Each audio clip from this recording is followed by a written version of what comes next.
To live in ancient Egypt was to walk beneath the gaze of the gods. Every sunrise, every harvest, every breath was part of a grand divine order. And when death came, for many it was not to be the end. A journey awaited, a path to immortality. The Book of the Dead was the map. The Book of the Dead was not a single book, but a collection of spells and rituals written on papyrus, mummification linen, sarcophagi, and tomb walls, outlining the perilous journey of the dead through the Duat, the Egyptian underworld. The precise translation of the title of the book was The Book of Going Forth by Day. It was to guide the dead through gates, past monsters, tests by divine judges and gods, and with success, to immortality, reborn once again, going forth by day. In ancient Egypt, religion was not a part of life. It was the structure of life itself.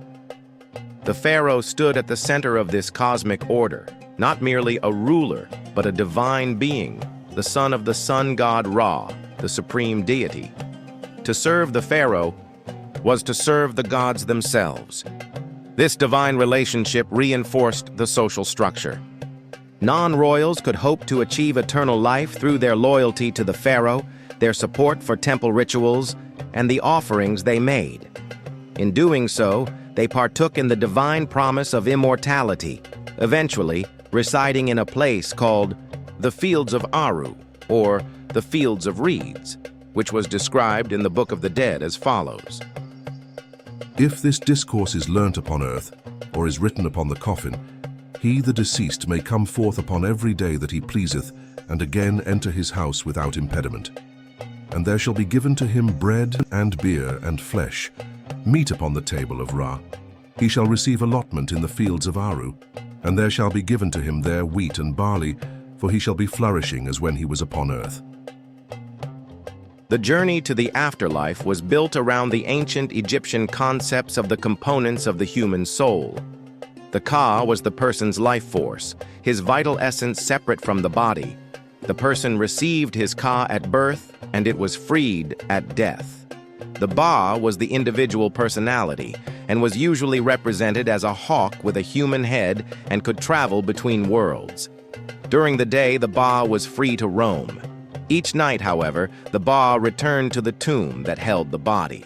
The person's shadow, called Shuet, was said to contain facets of the person and was able to leave the tomb during the day and mostly accompanied the dead's soul, even to the underworld. These ideas about the soul resulted in the preservation of the body becoming vitally important.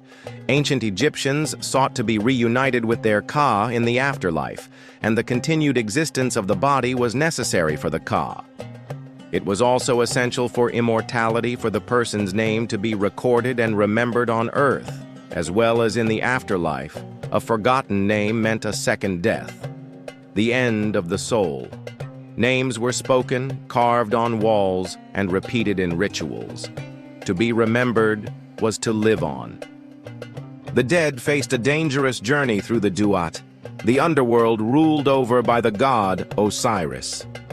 Ancient Egypt spanned many hundreds of years, and several versions of the soul's journey through the underworld were written and changed with time. So points may vary here and there. Nonetheless, the journey could be said to be as follows.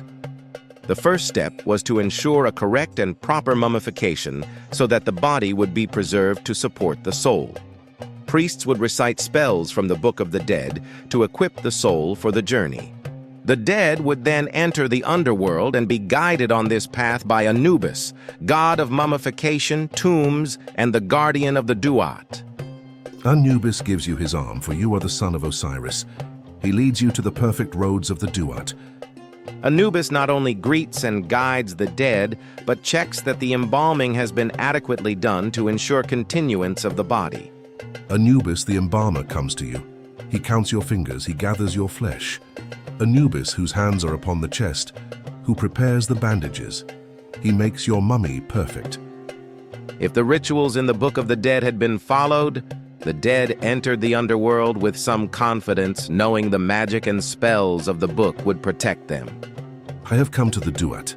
My soul is behind me, my magic is with me, and my word of power is upon me. And the dead would soon join with Ra, the sun god and supreme deity. Ra had traveled through the daylight hours, and he then enters the 12 hours of the night. The dead's journey to immortality would match the nightly journey of Ra.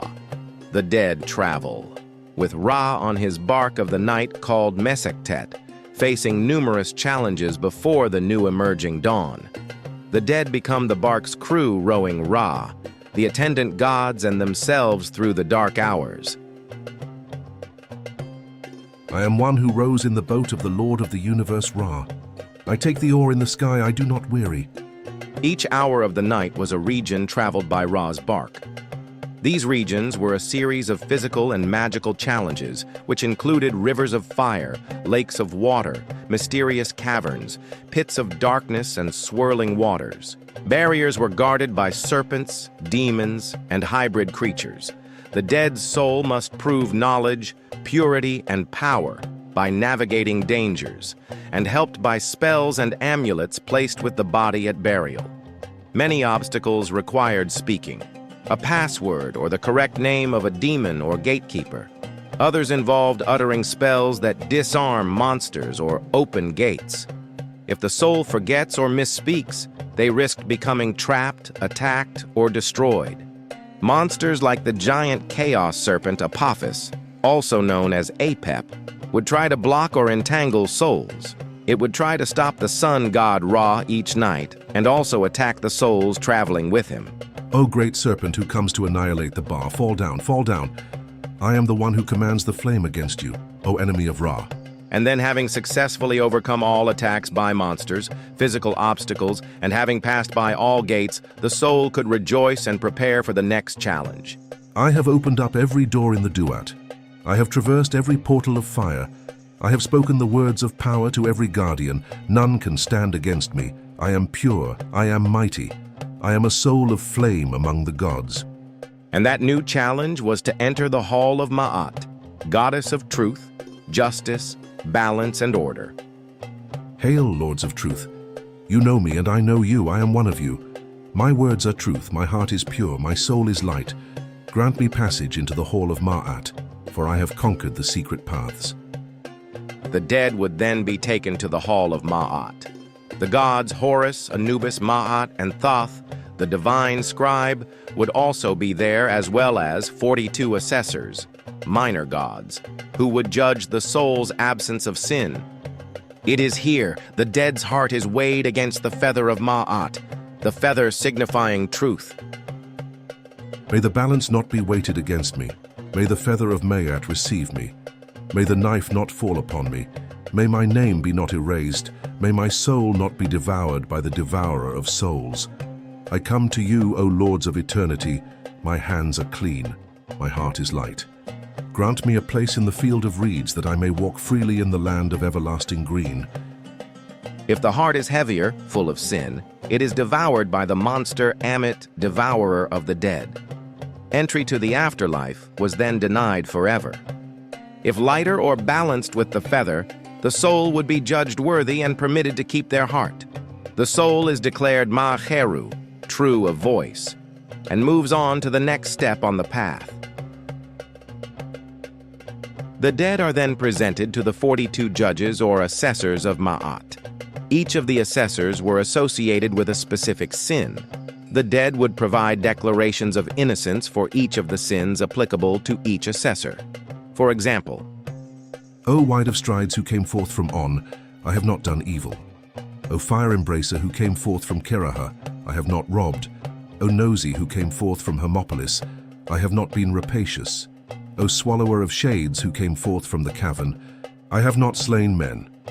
O dangerous one who came forth from Rosetjo, I have not defrauded offerings. O double lion who came forth from the sky, I have not plundered the dead. And with the approval of all 42 assessors, the dead were then taken by the god Horus to Osiris, lord of the underworld. I have been judged. Ma'at is satisfied with me. I am true of voice before the gods.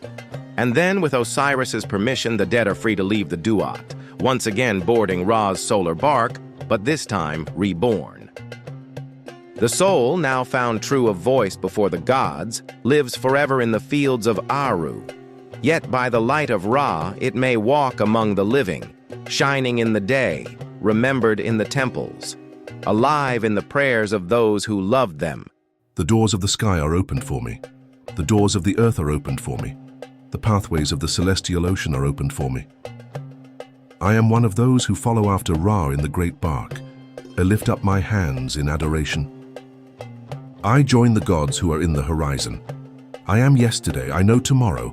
I am the hidden soul who dwells in the sacred eye. I go forth by day to walk among the living once more. My name shall endure, my body shall be glorious. I shall not be annihilated, but shall live and flourish for millions of years. The Book of the Dead was more than magic. It was hope, a hope that life could continue, purified and eternal. Its spells were whispered to the stars, inked onto papyrus, and sealed in stone. A timeless guide to the next world. Thank you for watching. More videos that unlock the secrets of ancient Egypt can be found at the Pharaoh Archives.